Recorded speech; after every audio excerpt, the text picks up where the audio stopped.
Horizontes Digitais.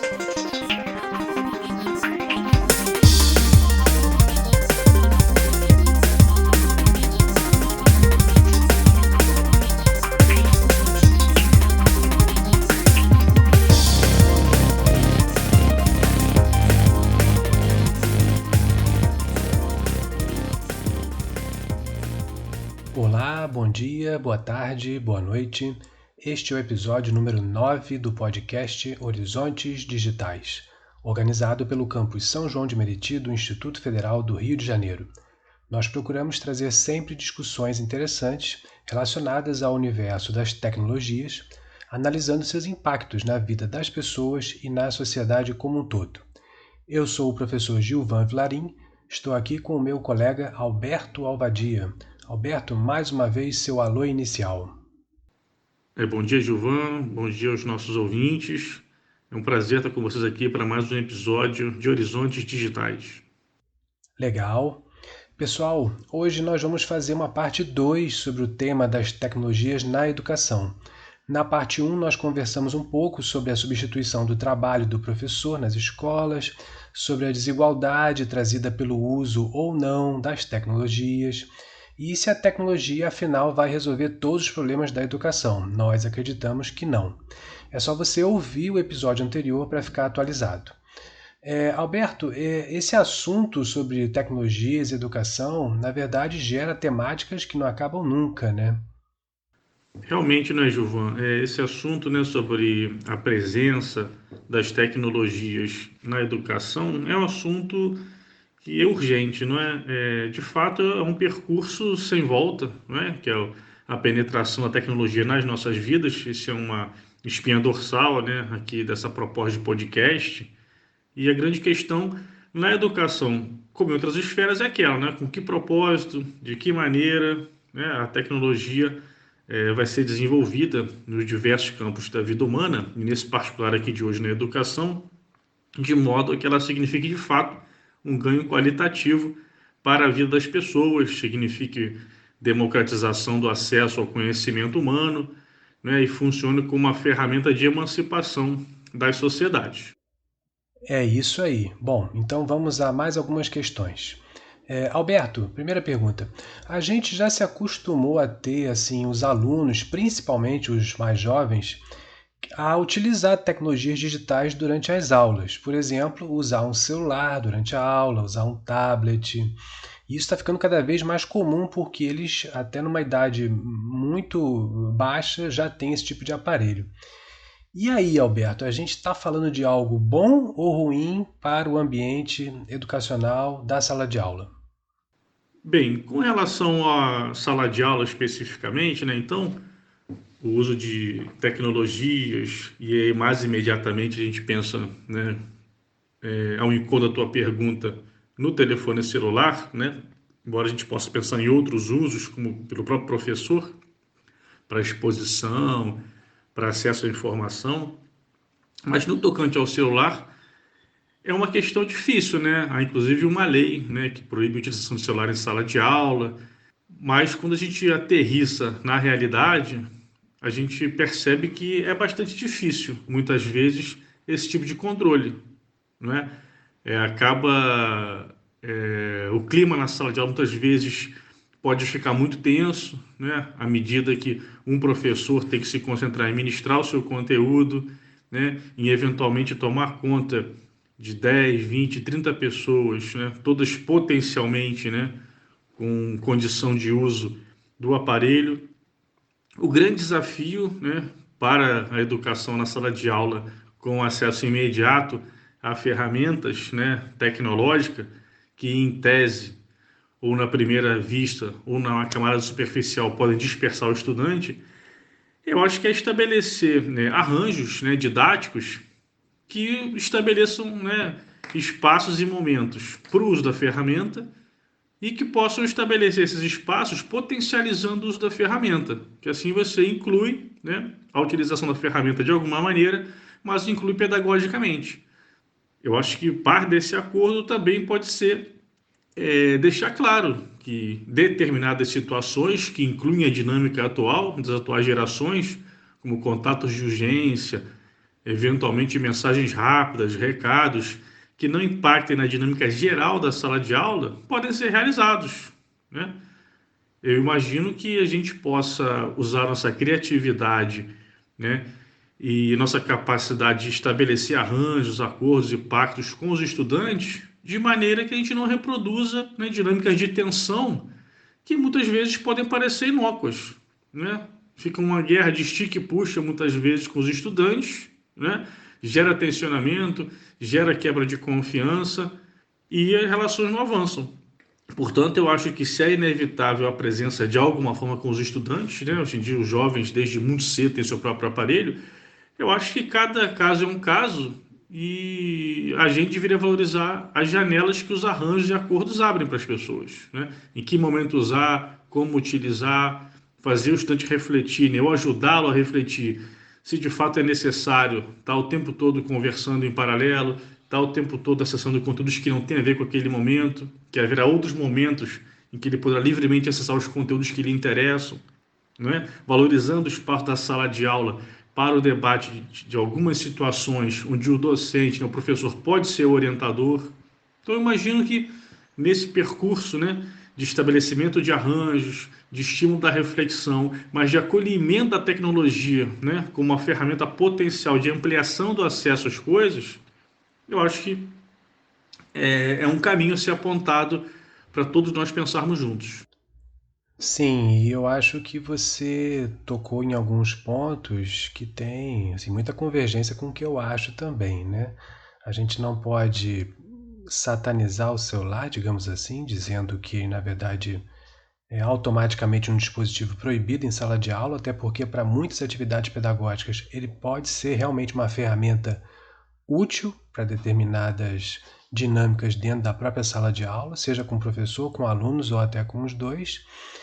E a gente também assim precisa reforçar o que você também comentou do uso pedagógico e da questão do acordo, né, do pacto, digamos assim. A partir do momento que você tem uma instituição de ensino que coloca o uso desse tipo de dispositivo, não só celular, né? A gente está falando do celular como um exemplo, mas vale também para tablet, uso de computadores, né?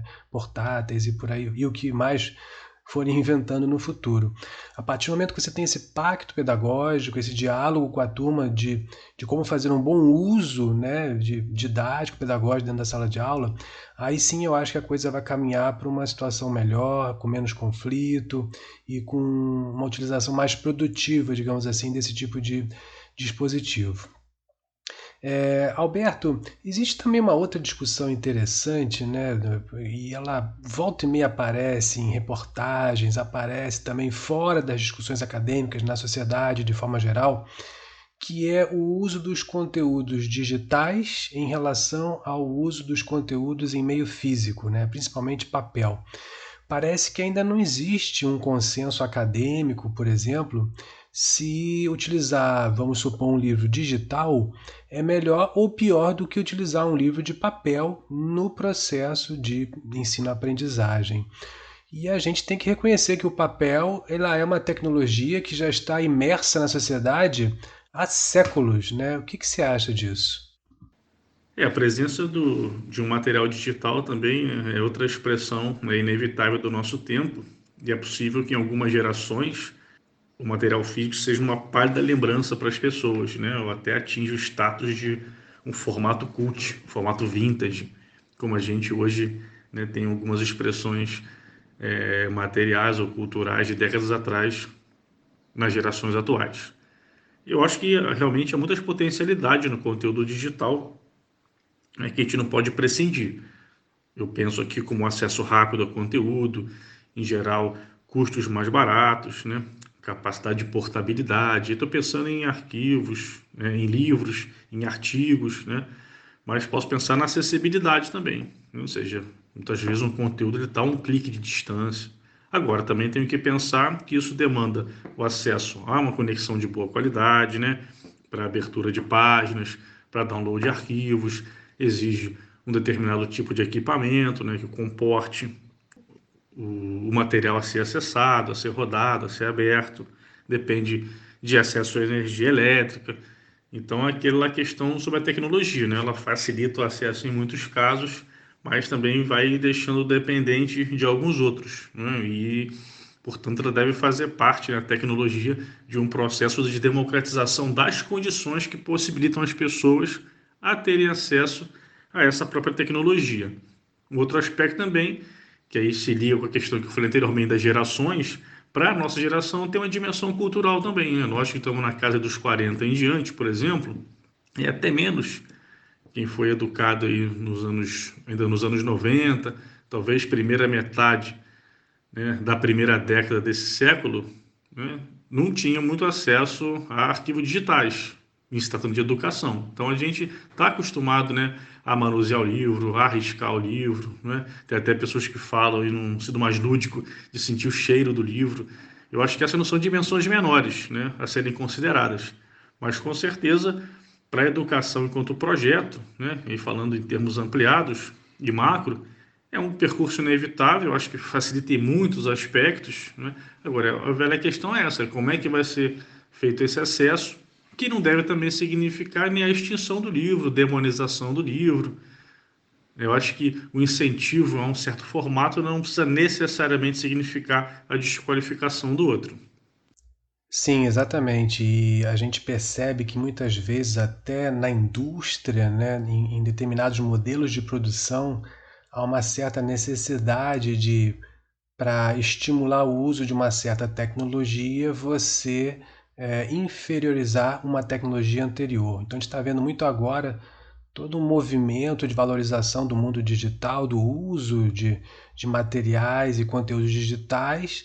Agora, isso não significa que a gente tenha realmente que inferiorizar e acabar com toda uma cultura que já dura séculos, né? Da gente utilizar papel, o livro físico, e que, a meu ver, assim como você, eu também sou dessa geração de que pegou, obviamente, o livro físico, está com ele aí até hoje, e eu ainda vejo muitos benefícios em trabalhar com material em papel para determinados tipos de conteúdo. Eu também realmente fico muito feliz hoje em dia com a diversidade que a gente tem, a rapidez com que a gente consegue achar uma informação, buscar um determinado dado dentro de um texto, coisa que às vezes seria até impossível no mundo do papel. Mas para determinados conteúdos, realmente eu ainda prefiro trabalhar com livro físico, com artigos, por exemplo, acadêmicos mais densos. Em geral, eu fico mais confortável lendo ainda em papel para fazer anotações e pensar um pouco mais, mastigar um pouco mais aquele conteúdo que eu tenho ali. Alberto, a gente tem também uma discussão interessante que é bem do momento atual, né? Nós estamos gravando esse podcast em plena pandemia de Covid-19 e agora em tempos de pandemia na área educacional se fala bastante no tal do ensino híbrido, educação híbrida, que tem, na verdade, diversas nuances acadêmicas de definição do que seja essa educação híbrida, mas, assim, grosso modo aqui, a gente falando com leigos, né, é como se você quisesse misturar atividades feitas na escola com atividades propositalmente montadas para o aluno trabalhar em casa. Isso, no fundo, é a ideia de você trabalhar com o ensino híbrido. E será que isso vai continuar no período pós-pandemia? Essa é a questão para você. A pandemia, sem dúvida, ela abriu, né, todo um flanco aí de exigências, né, e também de possibilidades que a gente não imaginava antes, ou pelo menos não imaginava para o horizonte tão próximo, né, e de forma tão abrupta.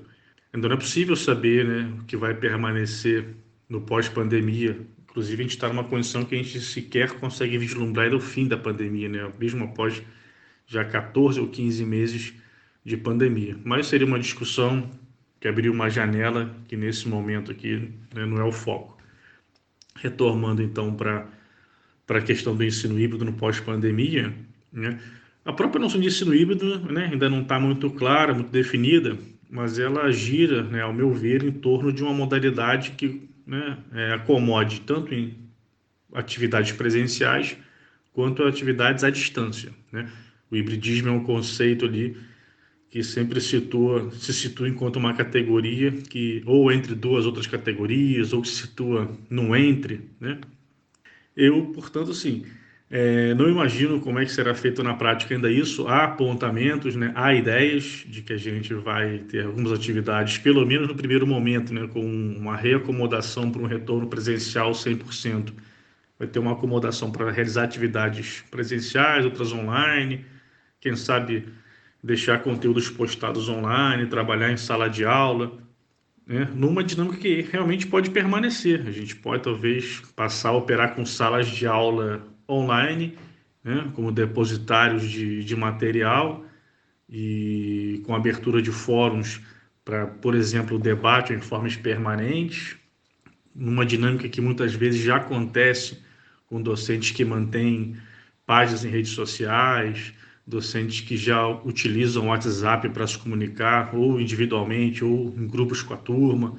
Pode ser que a pandemia, né, seja um catalisador que acelere algumas coisas que já vêm sendo que já vêm sendo realizadas ou que já vinham sido pensadas, né, catalisando, portanto, para breve, para o momento imediato. Acho que está em aberto ainda, né? A gente vê como é que isso vai ser feito, porque uma coisa que a gente não pode esquecer é que a própria pandemia, né? E aí recuperando a questão, a primeira questão, a pandemia esgarçou, né, a desigualdade social, esgarçou, né, a assimetria no acesso à tecnologia, a máquinas, né, computadores, a celulares que suportem esse tipo de conexão, né, esgarçou a desigualdade no acesso à conexão de banda larga, né, a gente tem que lembrar também que a escola, sobretudo no Brasil, né, um país periférico do capitalismo, ela é um espaço de socialização fundamental para os indivíduos, né, e acho que uma eventual caminhada para uma virtualização parcial de conteúdos de tarefas não pode prescindir de uma afirmação dessa dimensão social do espaço escolar, que tem a ver com a produção de consciência crítica, com a interação de informações. E aí isso tanto sobre, perdão, tanto de alunos, com de alunos com docentes, com trabalhadores em geral do espaço educativo. Eu acho que esse livro, né, para reforçar o que eu estava colocado, enquanto a passagem de algumas ações para relações virtuais pode ser inevitável, né? Não só pela pandemia, talvez a pandemia tenha acelerado, mas a escola permanecerá sendo um espaço fundamental de socialização das sociedades modernas. É isso aí, quer dizer, a gente realmente não está no momento atual de gravação desse episódio com uma perspectiva certa do período de finalização da pandemia, mas assim como você, eu tenho realmente a sensação de que algumas coisas, né, estão sendo ensinadas com a pandemia. Uma delas é que talvez dê realmente para fazer algumas atividades de forma híbrida, de maneira regular, com uma modalidade real que possa ser aplicada realmente do ponto de vista educacional. Mas aí realmente sem esquecer da realidade brasileira, de acesso à internet, acesso a determinadas tecnologias, boa velocidade de internet, e aí isso a gente sabe que não é a realidade de qualquer escola, não é a realidade de qualquer município do Brasil. A gente vai ter que acompanhar bem o que vai acontecer. Mas a princípio eu até me mostro, assim como você, flexível de imaginar que algumas atividades poderiam realmente passar a acontecer de forma híbrida, e muitos jovens me dão a sensação, assim, em leituras pela internet, em comentários de alunos, de que para alguns isso seria até bom, digamos assim. É isso, a gente não vai se estender mais por falta de tempo. Alberto, valeu aí mais uma vez pela sua participação e pode fazer as suas despedidas. Obrigado a todas e todos que estiveram conosco. Em uma boa semana e até o próximo episódio de Horizontes Digitais. Valeu, Alberto. Eu também agradeço a todos os ouvintes e até o nosso próximo episódio do Horizontes Digitais. Um abraço. Tchau, tchau.